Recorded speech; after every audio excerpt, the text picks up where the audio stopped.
And then on Friday, we have the Look at Me Now. That is moderated by our current BayCat intern, which is super exciting, talking to a bunch of alums who have established their career in the film and media industry. And then this Saturday, we would really love you to submit to the Felt Zine Black Joy Digital Gallery. That's with Mark Sabb's Felt Zine Collective. It's a partnership. We're looking in this time for joy and pleasure. I don't think it's said enough that those are forms of activism for Black people. So please submit your creations. That could be images, that could be digital artwork, it could be photos. We want it all, and that's happening this Saturday. The contest ends, so get your submissions in. Please go to @BayCat, our Instagram account, for the details to submit your work. And then I would like to formally introduce myself. My name is Nisa Sanders. I am the Academy Manager and Media Producer at BayCat. I oversee all youth and young adult programming. I love the work I get to do because I get to work directly with people of color and young people of color and helping them find their creative voice and get paid, because I think that's really the heart of the matter, is not only being able to create and foster your creative identity, but to get paid for it.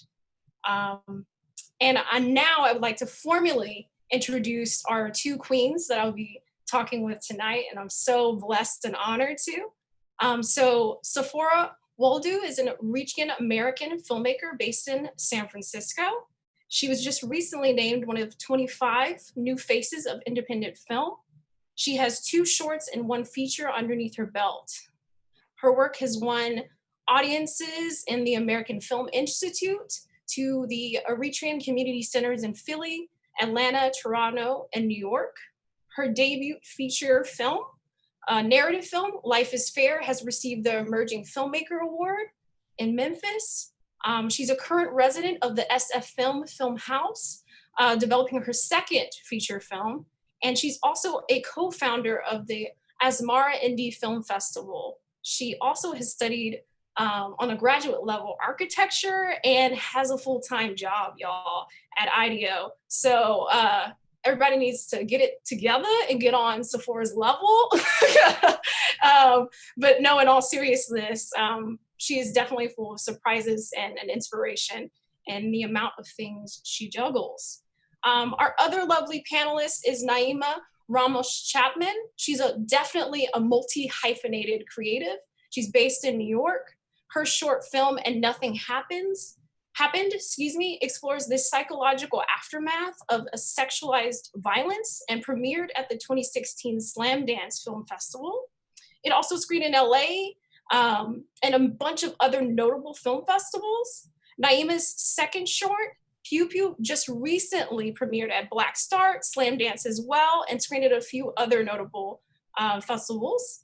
And then in 2017, Naima received the fellowship from the Sundance Institute for screenwriting intensive, and it's for her feature-length script, Sad Songs in Languages I Don't Understand. It's currently in development. She has directed, edited, acted in multiple episodes of HBO's Random Acts of FLYNESS. Some of those segments are my favorite, so I'm super hyped. She also directed Earl Sweatshirt, video short, Nowhere, Nobody, and other shorts and pilots. In a previous life, Naima also told stories as a journalist, exploring intersections of race, gender, pop culture, and economics. Some of her writing can be found in Color Lines, The Nation, and Huffington Post. So this is who we have the honor to be blessed with tonight. I'm super excited to get into this dialogue. And the first question I have for you two ladies is, how did you find your way to the director's chair? Naima, would you like to kick us off? Sure.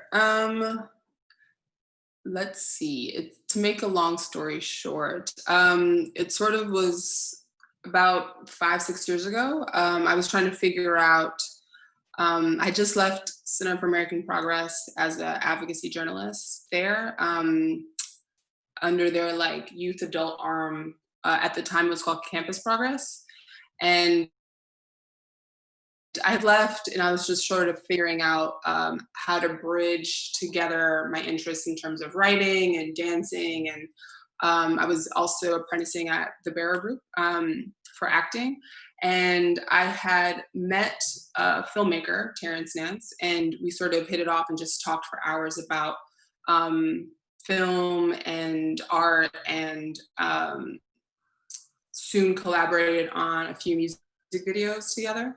And one was like a Nick Hakim short that I was in. So at first it was like an actor director sort of relationship, but I actually had a lot of opinions about some of the work auditions I was getting, and I didn't feel like the female characters were written in a way that I recognized. And he sort of, put the little,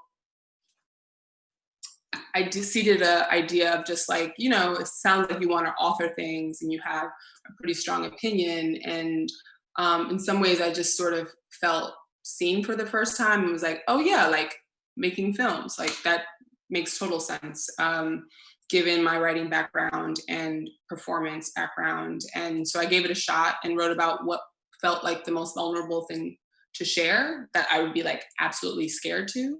Because I feel like there's something about that can be healing. And Nothing Happened was sort of spawned from that idea of wanting to share with other young women who maybe were feeling a bit of shame about sexual assault, but understanding that that shame is not theirs to hold. It's something that is a pervasive, unfortunately pervasive, very commonplace, brutal act that, I noticed a lot of women in my community would talk about as if it was as common as like buying milk from the corner store. And it took me like a month or two, well, 6 months total to make the short, and it did really well. And since then I sort of have been directing ever since, but kind of doing, writing, directing, editing, and trying to see and understand by doing like all of the parts of filmmaking. And it was sort of, not an accident. I think it was just sort of a natural wave that came out of my journalism experience, my dance experience, my acting experience, in a way to bridge all of these ideas I had about storytelling, that I wanted to go beyond just sort of the journalistic aspect. I wanted to evidence things that weren't seen and challenge myself to think about ways to image issues that I've seen talked about, but not from like a woman's point of view, especially with sexual assault. So yeah, that's sort of how it first started. Thank you, Naima. Sephora, let's hear for you. How did you find your way to that director's chair? Yeah, so I'm self-taught, and I didn't really like intentionally go into film with a film in mind. So I consider myself a writer more than a filmmaker, or a writer before a filmmaker, like writer, comma, film. And my first short film was actually a short story. I just wrote a short story and I was content with it. And I don't exactly know why, but I did ask myself, I wonder if I can make it a script. Just the same story, the same points to get across. And I made it a script in Microsoft Word, and I was totally happy with it. But I did have a filmmaker friend through the job. I was working at a nonprofit.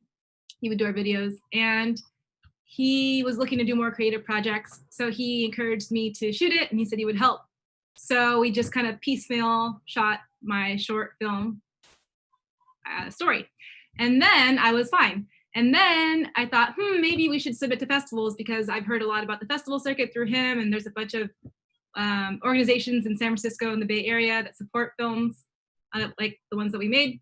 So then we submitted and we got into some festivals, and then I went to some festivals and got some like jury prizes. And then it became this like Frankenstein, basically. A bunch of small, beautiful things made this career kind of more realistic. And so then I actually like made my second film at a film festival in Egypt. I was accepted into like a workshop program in the Luxor African Film Festival. So that is when I kind of decided this is something I can do, and this is something I've already been doing without realizing I was doing it. And then it was just no looking back from there. I still consider myself a writer before a filmmaker, but I write my scripts, I shoot my films, And I actually do edit my projects as well. And it all stems from the writing process. So yeah, long and windy road. For sure. I mean, I think it's very beautiful between what your two stories you just said of like that there was actually like a someone who was like male identifying that like said, hey, y'all both should like pursue this, like y'all, you know, you should tell your story. So I think that's also beautiful that there was like an ally that was helping nurture you to tell your stories. And then on top of it too is that totally different trajectories of like you kind of falling into film, Sephora, and same with you, Naima, but just different ways. So it's just beautiful, those pathways. And I think it leads perfectly in the next question I have for y'all is, why are you a storyteller? I think y'all touched on it a little bit in your journeys, but I would love to hear why you identify as a storyteller, and then why is storytelling so important? And Sephora, why don't you start us off? Sure. So, I mean, if the question is why do I identify as a storyteller, I think everyone is like a story holder. Everybody has stories, and I think that the telling is just, it's, to me, that's like the act of telling the stories that you hold. So I don't think I'm particularly unique, or I don't think it's like something that was like this long journey. I think it was just deciding to act on the stories that I hold. And I don't know, it just kind of comes naturally. It's like deciding that you're tall, or deciding that your hair is a certain length. It's like, it just kind of comes naturally. I have to do these things with the things that are in me. It feels better than keeping them in. And if the question is why I think storytelling is important, because they exist. Honestly, I think that my filmmaking philosophy in general is that film should be way more accessible than it is, and film is not as complicated as people make it sound. A good idea is a good idea, and the tough parts are like building a team, finding your audience, having the like discipline to finish an idea. But storytelling is important because stories exist, you know, and it's just something to work with your time on this planet. That's my philosophy. That's great. I love that you know that we all hold stories. I love that sentiment, and that it's kind of like, yeah, it's just telling the stories we already hold. Yeah, I love that. Naima, I'd love to hear from you. Yeah, storytelling. Well, I mean, I feel like I kind of came into the arts, not necessarily, I started writing poetry when I was like in third grade, and like dancing at 2 years old, and sort of as a way, my mom kind of threw me into it in order to like express. And I feel like, you know, art and expression is just like, we're all creators deep down. And I think it's the height of expression if you can just sort of figure out, you know, through writing or through image banking and making, or like, you know, we just naturally are trying to curate and apply meaning to life, this thing that's chaotic and wild and in some ways random and doesn't make sense until we apply meaning to it. And that's sort of the beauty about being human, is this consciousness that we're gifted. But it also, you know, can get us into some trouble. But I think for storytelling, it's like also a value judgment. And I think, you know, I learned that in journalistic spheres is like whatever you're like shedding light on is what we're all trying to decide like has worth. And so for me, storytelling was a way to turn that attention towards my community and towards people who look like me, or who I saw who just needed more space, or even just to understand that like the only person who needs to see you is yourself. But in some like way, we need odysseys and epics in order to get back to where we started, you know. And I think storytelling is just sort of that. It's a journey that we're trying to go and out to go back in. And I don't know how much that makes sense, but I feel like there's no limitation on how we can create and figure out ways to like do the harder work within. And storytelling for me is always just about all right, how do I meet people where they're at and where do I want to take them? And how do I ask more questions than I have answers to? Because that is sort of what life is like, you know, you don't ever want, it's so fragile. And I think especially now during this pandemic and just seeing just how precious it is and what we're fighting for is that we just need more stories that push us into out of like thinking and into being. And so that's what I'm always trying to like wrap my head around. And I think even during this time, I've been really challenged to think about, well, you know, if you can't make films with a crew, how are you telling stories? How are you expressing? And so I think it's also just about resourcefulness. And I think that's what I love about my community is that we will always figure out a way to tell a story, you know? And like Sephora was saying that everyone has one. Like I walk down the street, somebody's selling boxing gloves and talking about like the only mask he needs is the melanin on his skin. And I'm like, what? Like, tell me more.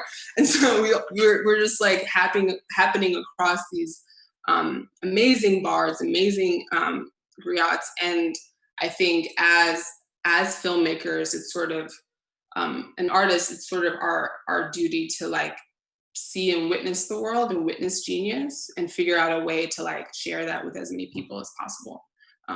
So that's why storytelling. All right, Naima, you dropping gems tonight. Everybody, that was like, you were just preaching, taking us to church with that. I do think that you and Sephora are hitting on these very important things with storytelling and that like everyone has a story.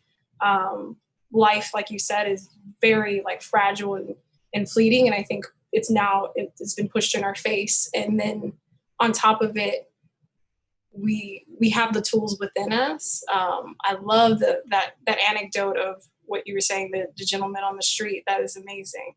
And that to me was like just showed how much you were a storyteller in that like I felt like I was there on that street. That was beautiful. Yes, Sephora, do you have anything else to add? Yeah, I agree. I want to add to her that life is like also very cyclical. And so I just know that I love to watch old films because I know that I'm not the only person to have had this problem or experienced this feeling, and watching old films and accessing how others before me dealt with similar, interpretations of their life. It makes me feel just so much more capable of getting through my life. And so I like to make films that in the future, maybe people can reference for their own in the same way. Like it's about that continuation of life. I definitely agree, Naima. Mm-hmm. And I feel like my next question, this blends in that we all know that representation is lacking in the film and media industry, and specifically from the female identifying point of view.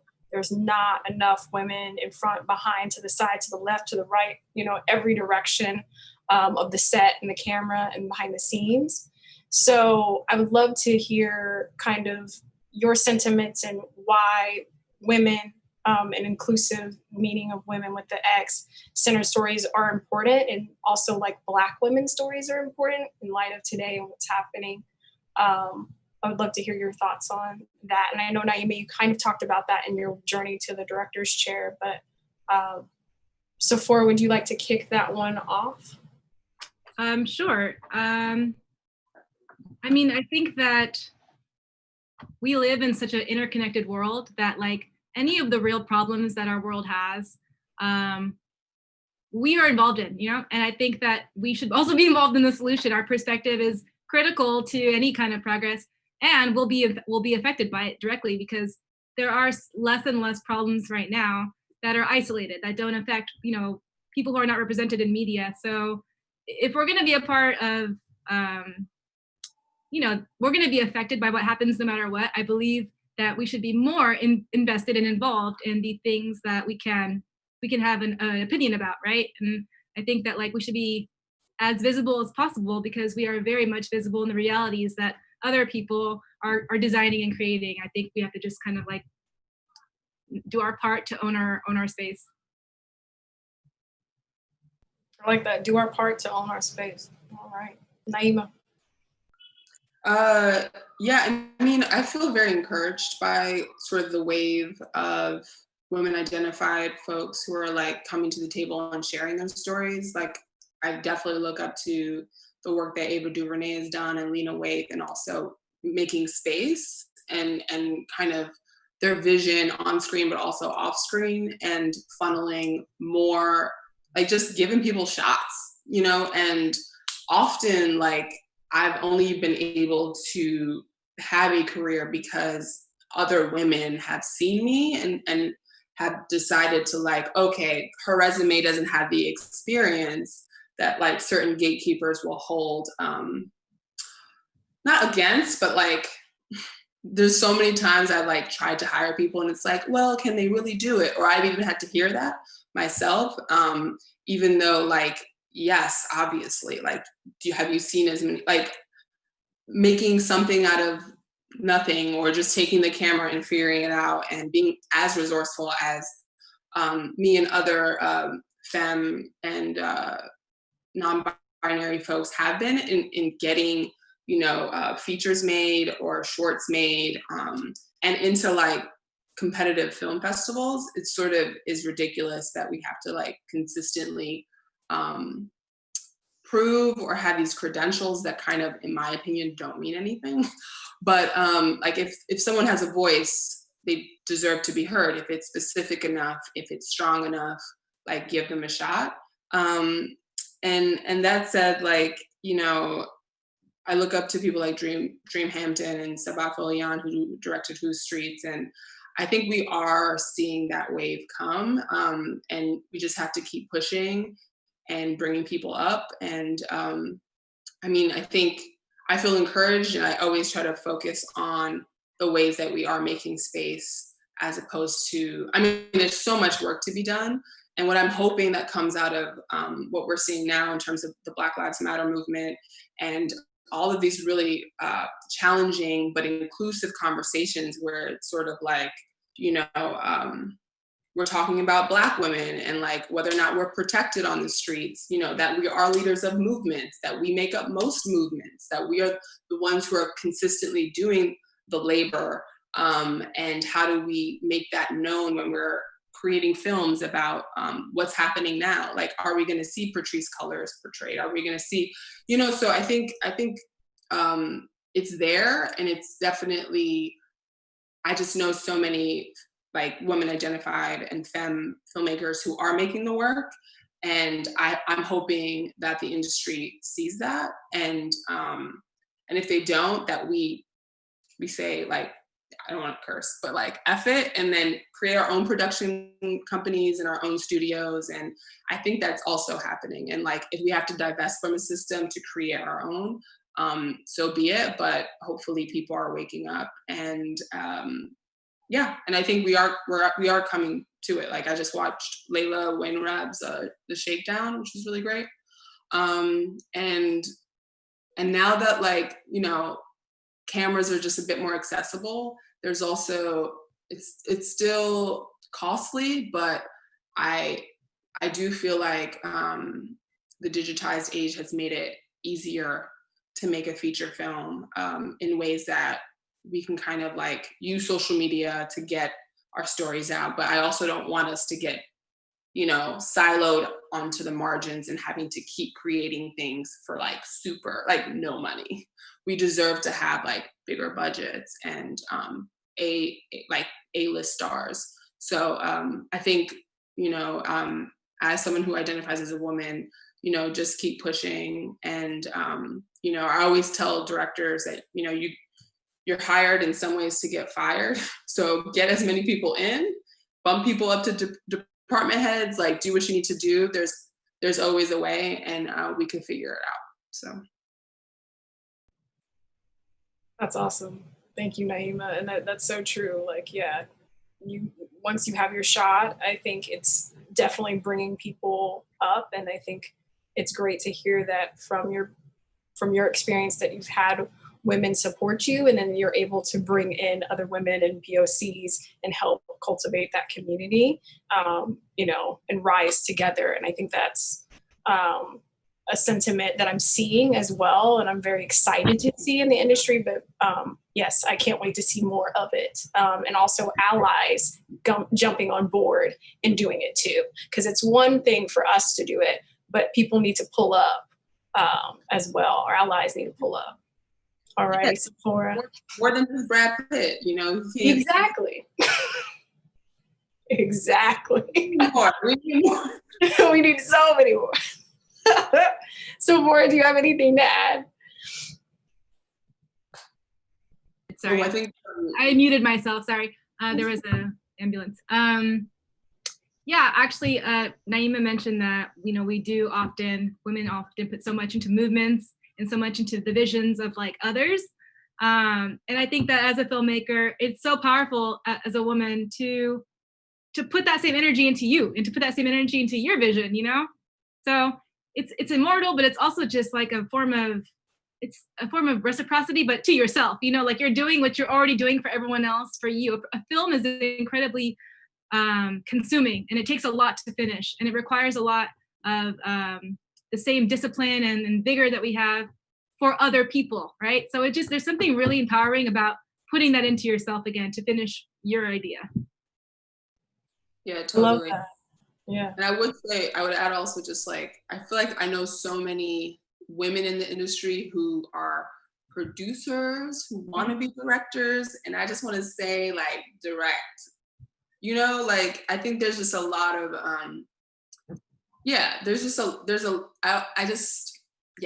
just if you feel like, oh, I can definitely do a better job than this guy, like you probably can. And I'm not trying to like shit on whoever you're looking at next to you, but like you probably can. And I think it just takes like, don't do the work of an oppressive system before you have a shot in the room. Like don't quit before you actually are like given the opportunity. Just say yes and make the work, and trust that like even any mistake is an interesting artifact that is only from your unique perspective and experience, and it's called art, you know.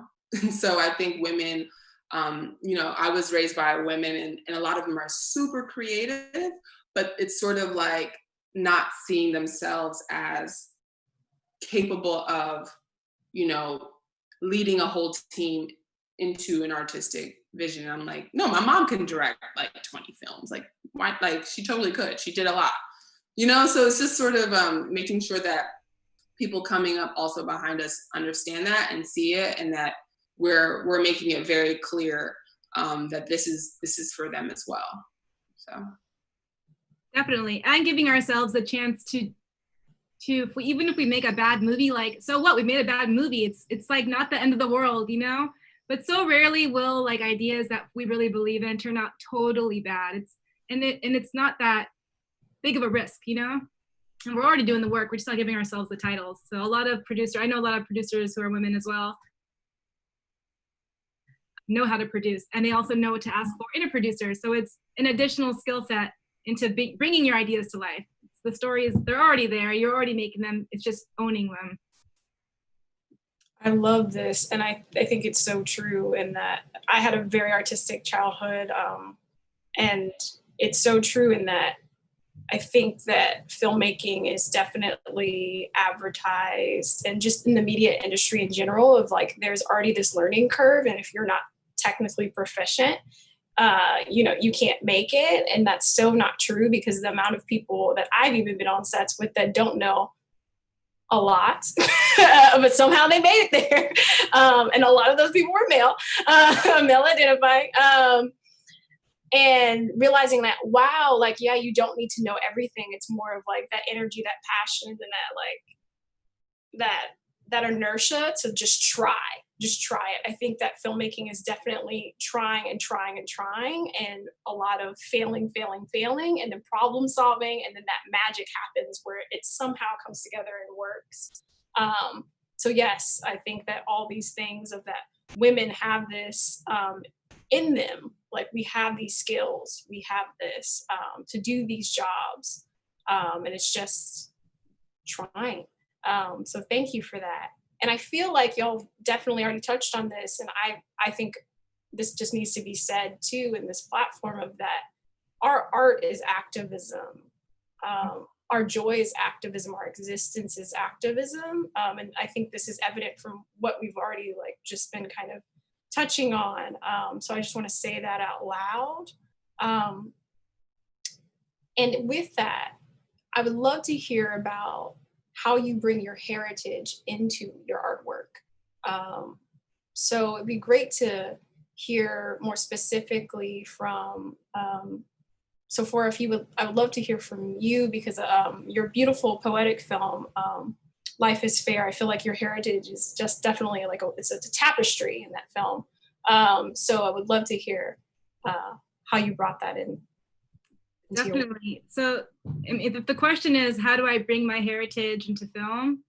I mean, to me, the question is, how do I bring film into my heritage? Like, I made Life is Fair to showcase my heritage. Like, the engine was not, I'm gonna make a good movie. The engine was like, I'm gonna put on for Eritrea. I'm gonna ask the questions that I have about my country. I wanna talk about the things that I'm interested in my lifetime, seeing in the way that I grew up through my culture. And so to me, it was just like, film, we're gonna do it with film, right? And this is how we're gonna do it. And so, I mean, they're directly embedded. I feel like filmmaking and media are so important because you can watch a film that has nothing to do with you and walk away with such a connection, right? You can watch a Marvel movie or a movie about, animals, and you're just like, wow, something that has no relation to you, and even films from other parts of the world. And I just want to bring that same level of like introspection and like pride to Eritrean stories. So the movie is like about an Eritrean diaspora in San Francisco, dealing with how he had most of his life in Eritrea and he came to the States and he doesn't really feel like he belongs in either for a number of reasons. And that is like not unique to Eritrea. It's not unique to my experience, but I'm gonna explore that feeling of like not being where you're supposed to be in a hella Eritrean way. And you're gonna walk away learning things about this part of the world that I care about, right? Because in the same way you can grow up watching Woody Allen films and like love, New York and learn about all these. I have nothing in common with the average Woody Allen character, right? But I fucking know his stories. Sorry, I cursed. I understand what his characters are trying to say, right? So I want people to walk away. Sorry, I get very excited by talking about Eritrea, but I think that to say how I bring my heritage into my film is like, it's the other way around. And just every day trying to figure out how to get to like the guts of where I come from, where my parents come from. That's like how I get the most out of my life. And no, I love that. Like, I love that. Like, yeah, it's flipping that question around. So I completely agree in that. And I feel like that's like more of the vein we need to operate and move as POCs in the film and media industry is, yeah, film needs to fit in my heritage. I love that. Naima, what about you and with your shorts and Random Acts of FLYNESS? I feel like that was one of the first TV shows that was like, wow, like I'm seeing Blackness explored in this like beautiful, passionate video art, fine art way that was effortless and also didn't seem pretentious. And that's a hard balance that y'all pull off. But yeah, I would love to hear about that work as well as Pew Pew and your other short, please. Yeah, I mean, I think whenever I'm making, similar to what Sephora was saying, I don't think I go in being like, okay, I'm gonna make a movie. It's more just sort of, these are the tools available, and in some ways feel like it's so much an expression of like who you are and trying to have an intimate conversation with your community and those closest with you. And so I'm always talking to someone like I love. So it might be a cousin who I want to talk to about, about what it's like to kind of want to have a conversation about your sexuality and your orientation, but being in a like Dominican household and the complications of wanting intimacy, but dealing with machismo, and then also thinking of like, I'm just always sort of trying to figure out, well, what is the hard conversation I want to have with my people? And as if no one is like looking, and being as specific as possible in the way that I'm seeing it. And so it's definitely born out of that. And then in terms of like heritage, I think it just is like natural. And I think the more specific you can be about where you come from and like the texture of that, and not in a well, I'm not judging anybody's work, but I'm always trying to just figure out like in my neighborhood, everybody's Black and everybody knows it. And no one's like yelling about it in a certain overt way, but we have a certain vibe and an air, and we like to talk about it and joke.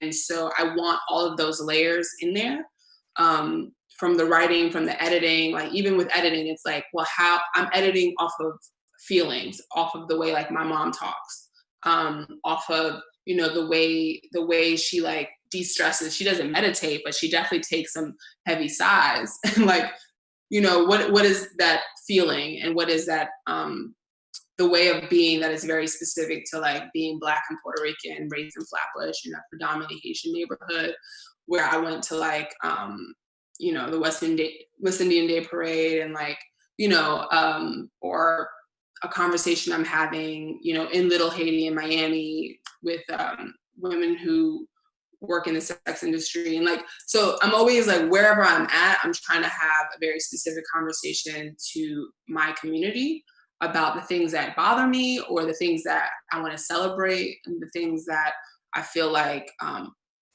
aspects of our humanity that deserve to be loved, even in rough, hard places.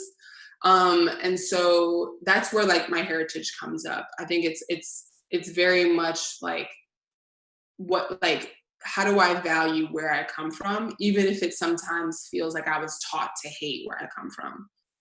You know what I mean? Because I think that can be very powerful. And so that's where it comes up. And in some ways, I'm always also playing with dream space, and like a lot of stories that I wasn't able to have passed down to me because of slavery, or because of poverty, and because there's just lost records and documents.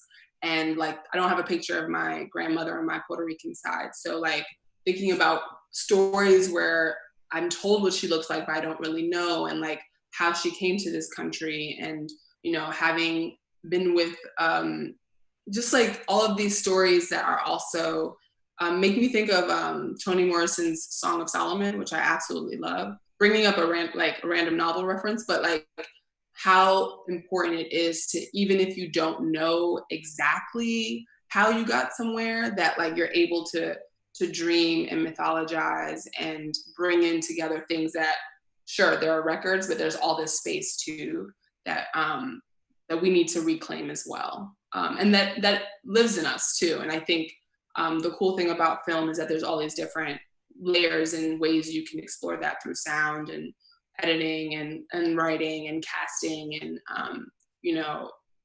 it's just, I went on a tangent, but yes.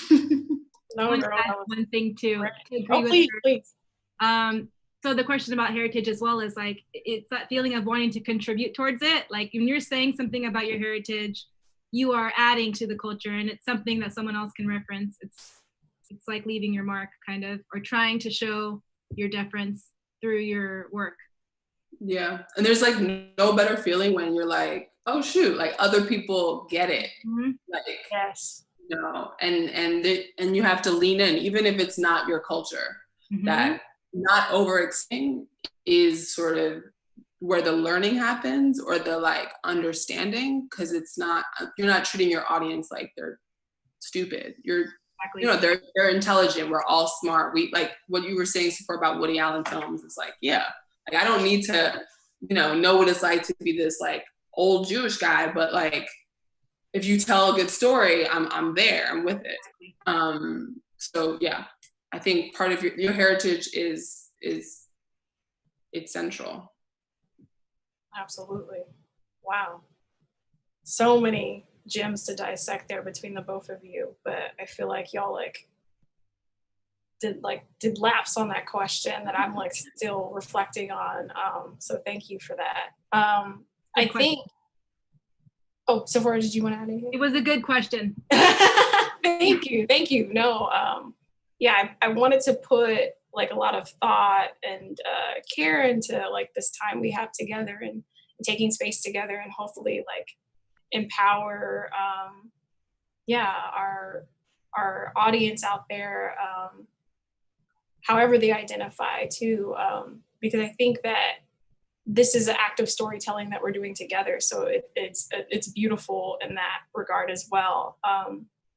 And it makes me think of too, of like all these things we're talking about and processing and reflecting, and then also what's happening around us. I want to love to hear about how y'all take care of yourselves. I think that a lot of times, often people have this viewpoint of right of creatives and that they might not know how much energy we're putting out and how much of ourselves, like the vulnerability it is, right, to make a film, especially about like your identity or your culture or your experience, like what Naima, you were talking about, that specific, like having that conversation and being specific, that takes a lot of energy, that takes a lot of time. So for in your film, you're exploring diaspora, you're exploring like very personal things as well, as telling a narrative of like a country. That's energy, that's time. So how do y'all take care of yourselves? Sephora, would love to start with you on this one. Sure. I'm still actually figuring out how to take care of myself. Yeah, I mean, it's like you have to adapt to what care looks like for every project, for every phase of your learning process. I mean, in Life is Fair, I took care of myself by saying, I don't care how long it takes. This film will take as long as it takes, right? That was the constraint that I honored no matter what. It was no like, I got to get into this festival season. I have to like wait for this amount of money. It was just like giving myself something that I wouldn't take away from myself. Like I'd know when the film was done, and I wasn't noodling, trying to just be a perfectionist. I was just listening to myself, and it took longer than maybe a regular film should take. And in that process, like I remember I was editing my own film, right? Life is Fair as a feature-length film, and the entire budget was $22,000, which is incredibly low for a feature film. Yes, Naima, that face. And the thing is, I will never do that again. I will never make a film for less than that much money again. It's like laughable, but I mean, I did the I did the edit, I directed, I did the final cut. I just outsourced sound and color, but I also like, the film is half in Tigrinya and half in English. And so there's not a lot of air chain that I knew at the time, editors that were available and that I knew. And so I kind of dug myself into that hole. But to answer your question about how do I take care of myself, if my priority principle was, it's going to take as long as it takes because I trust myself to finish it. An example would be I was editing, I think the most important scene in the film. It's this argument that's happening at a bar between two diaspora women. And it was a really the entire film was actually written around this one conversation. I wanted to build a film that would make that conversation believable, right? And so it's the most important scene to me. And I finally got the edits to look exactly how I wanted, like the cutaways, the close-ups, the best takes from the two non-actresses who did an amazing job. And you're staring at the same footage for like a very long time. And I finally finished that scene and I was so proud of it. And I slept on it and I watched it the next day. And I watched the film or the scene. And then I noticed in one of the shots, there's this light behind her head. Like it's a huge, huge light like this, right? And I had stared at the footage for so long that I did not see the light. I did not see it in her best takes. There was a light right behind her, And I was devastated. I was so defeated. It was the worst feeling in the world to see that because that's also a product of independent filmmaking and a product of low budget films. It is someone's job to just look at a screen. I don't know the name, Naima. What's the name of that person's job who just looks at the screen to make sure everything's consistent? Continuity. Yeah. I was like, what is it? Okay, I know.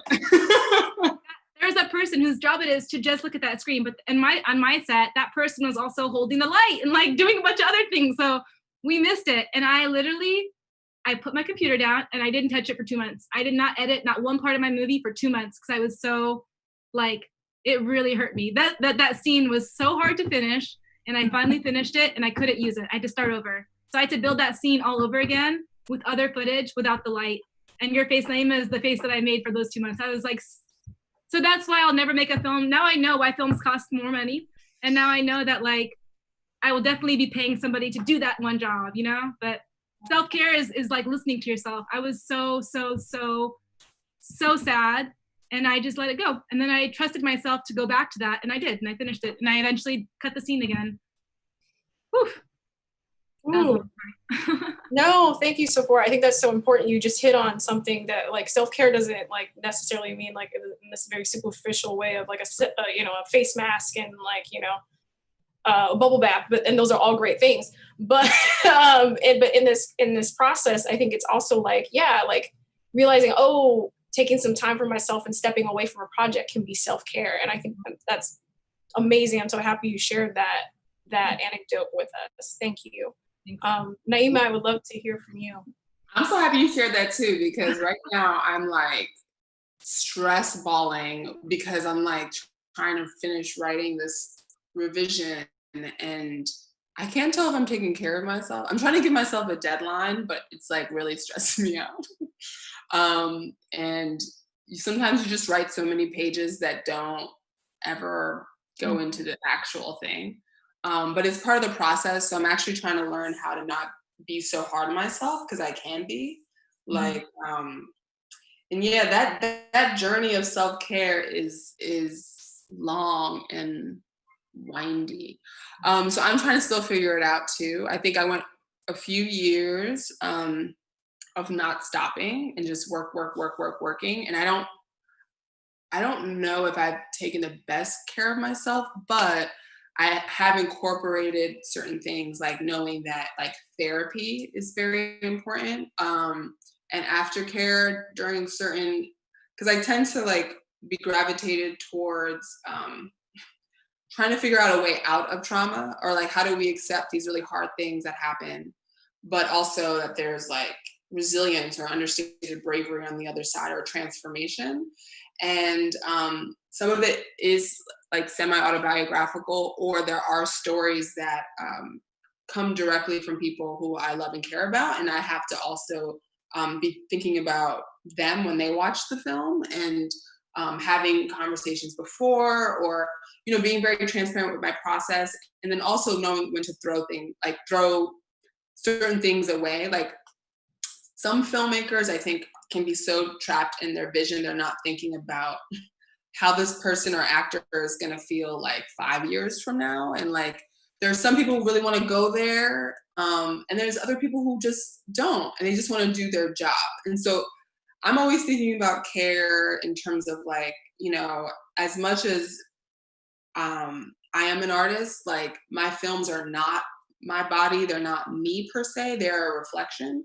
And so I need to take care of myself by like listening and intuiting, and also listening to the people around me and trying to figure out how do I keep doing the work, but in a way that feels like responsible and learns from previous mistakes, especially just even within Nothing Happened, my first short film, which is based on the aftermath of a sexual assault that I went through, and thinking like naively that like, oh, I'm healed, I made a film, but it's like is a consistent process and maybe never ending. And so how do you make work then and understand that care also is not like final, and being okay with those waves, and that there will be periods in your artistic expression where you're maybe not as prolific. And so care might just be like, I'm actually just not going to work for a month or two.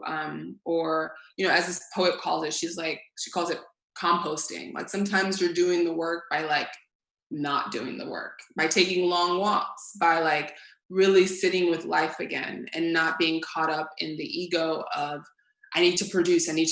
Because we're all like working under this. I mean, we're all also realizing how reduced we all are to productivity, like being trapped in our homes and people expecting like work to happen. I'm like, it's a crisis outside my window. I don't know, like, you know, if I work, it has to come from a healing place. Like it has to come from like, feels good to me. And everything that didn't is just like falling by the wayside. So I only have time to prioritize the work that I feel like will heal. And I'm only gonna like tend to it when it feels like that, as opposed to, oh, I'm doing this excavation for like other people's eyes. So, I mean, I was definitely gonna say bubble baths too, though, are great. but you know, there is, and I'm glad Sephora was talking about just like listening to your intuition. And I think also as someone who identifies as a woman, that intuition is such a powerful tool I use in making films. And sometimes you just have to know when to stop or slow down, or, you know, or pick it up, or recognize what is fear and what is like actually a boundary. And to know where you end and the film begins. And sometimes that can get very confusing as an artist. So in terms of just taking care, I think just reconnecting with like who you are as a person, your community, why you started making films in the first place is always going to be important. Like the why you're doing it, I think you always have to ask yourself, because you can easily start, you know, because you're in a machine, you treat yourself like a machine. Mm-hmm. And that has very terrible consequences. So you got to give yourself a break and take care, you know? Absolutely. No, I totally agree with so many things. And I love bubble baths, by the way. I was just saying. I love it for the record. I want everybody to know. I never with a bubble bath. I'm like, give me the shower. I just need to hurry up. I know they do take time. But I do think that what y'all both touched on is that, yeah, I think women's intuition is really key. But also like, yes, stepping away from a project, regrounding yourself. I think these are all like pivotal things, and not really what is like now, I think, the popularized version of self-care that's being like a frenzy about and pushed in our faces. So I'm happy I love your answers to that. And with our last remaining time, I really want to honor some of our audience members who put in questions when they RSVP'd. So these are a little bit more technical. The first one is coming from Naima Jordan. And it's, when you're not on set, what practices help you develop or improve as a director? Whoever wants to take that one first. Oh, I have an easy answer to that. I journal. I have a journal. I was writing in it while we were writing, and I like, every day I journal. And even on days where there's nothing to write, I'll say like, nothing to write today. But I just really like to document my days, and they're really helpful to reference whenever when I'm actually doing things. It's nice to look back and see what I was doing before I was doing. Yeah. That's dope. Yeah. I also have a journal practice, although I don't review it. I might start. I have a tip for you too. If you're ever having a bad day, you didn't ask for this, I'm offering it, sorry. If you're ever having a bad day, like June 17th, right? Today's this day. I'm gonna write my journal today. I talked to Naima and Nisa, and like, let's say June 17th, 2021 is awful, right? I'll look back on today and be like, oh, that was a better June 17th, you know? It's like a fortune cookie that you wrote for yourself. Oh, I love that. That is awesome. Yeah. Thank you. Sorry, I cut you off though, Naima. Oh, no. It's great. Yeah, journaling is great. I have like, I read a ton. A lot of like, sometimes I'm surprised by what I internalize and try to use on set. Like Adrienne Marie Brown's book, Emergent Strategy, for me was like very informed me about how I'd want to direct, and just thinking about demilitarizing sets, and not always as a director being like it's good to have a vision and it being strong, but like not afraid of other really great ideas that come from your DP, from different department heads, and just being very like immersed and open, and going with the flow of something that is like a bit more complex and beyond the individual.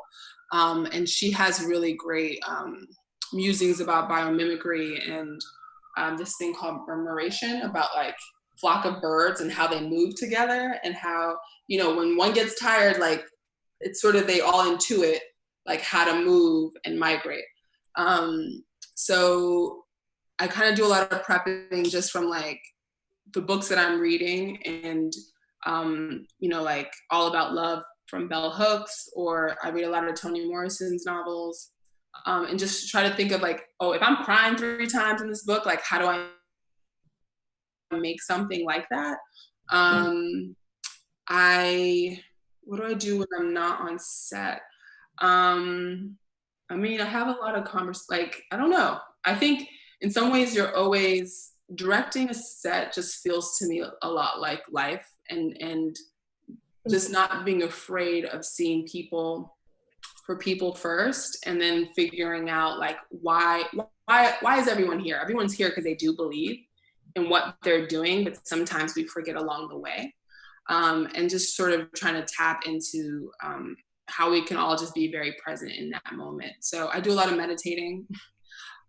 Dancing, honestly, is like, I dance every day. And for me, I use it as a way to tell a story or figure out a way to, you know, create a thought and materialize it. Especially during this pandemic, it's been very helpful just to stay in my body, but also like that is a storytelling device, and it's something I also use in my directing. And I also try to like, yeah, I don't know. Yeah, I do all of those things, like meditating, journaling. I pace a lot, I walk around, I talk to actors in advance, I ask people how they like to work. I really just try to understand that filmmaking could be like the way my mom taught a 3rd grade class, you know, like all of these things are very interconnected. And I try to respect everyone's specialized practice and my own also. And also I'm very open to learning different things, and talking to a lot of other directors about their process. Nice. Well, one last one, if you could have, like, tell us, this is from Jay Gash, like, what is a mantra or quote that keeps you motivated to close us out before I do our outros? Oh. I can go. Sorry, I keep muting myself.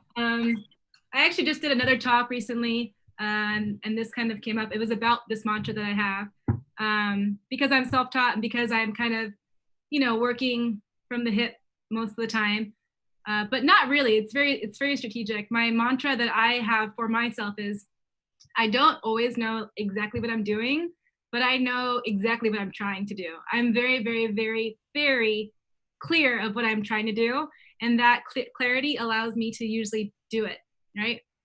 But I don't claim to know what I'm doing. I know what I'm trying. Yeah. It's very liberating. Huh? It's liberating. It's like, oh. Yeah. That's true. Well, I guess this one's very recent, and it's progress, not perfection. Yeah. So I try to, especially when I'm being very hard on myself, because I can be a perfectionist, but in a weird way where like it's perfect to me, but like, yeah, sometimes I'm never really satisfied with my films, and I'm like, oh, I'm okay with that, because that actually just means I have more to say, or I have more to learn, or I have more, like, I'm like, ooh, like, how do I get this to be better next time? Or not even better, just like more refined. So yeah, progress, not perfection. I love that. Progress, not perfection. Well, the last thing I would love to hear from y'all is, how can we keep up with you? Where should we follow you? Where should we look out for your next project? Sephora? Sure. I mean, I'm online on Instagram at my handle is Absurdian. It's the name of my production company. All my info is at absurdian.com. I'm sure it'll be on the Baycat site. I can spell it, but it's a long name. And my name is Sephora Woldu. You can just Google me. I have an email address. I'm easy to find. And my next film is coming out. I mean, I'm working on it, but hopefully it'll be out by 2023. So the constraint for my last feature was like time as much as I need. the constraint for this film is it's a very time-sensitive story about Eritrea, about 2023. And so, hell or high water, that film should be out by 2023. And we will see what that means. Love it. Yeah. And what about you, Naima? You can find me on Instagram. I just activated my account after a little break, but it's Naima Ramos-Chapman, Naimaramchap. My website is down at the moment, but I am on, what is it, Free the Work? Mm-hmm. Yes, so you can find some clips there of previous work. And I do know that Random Acts of FLYNESS is episode 1, 3, and 5 are actually on YouTube. For those who don't have HBO, which is kind of dope, that they're accessible. I feel like they're very timely right now, and was very psyched to work on that with the creator Terrence Nance and other amazing collaborators and filmmakers like Nuatama Badomo, Mariama Diallo, Shaka King, Darius Monroe. I want to just give everybody a shout out, but there's not enough time. And I also wrote on Betty HBO, which you can watch now. It's about skater girls in New York. And what is next? Yeah, I mean, I guess that's next. And then there will be a season 2 of Random Acts, just don't know when. Awesome. Yeah. And Congratulations. Thanks. And hopefully a season 2 of Betty. Awesome.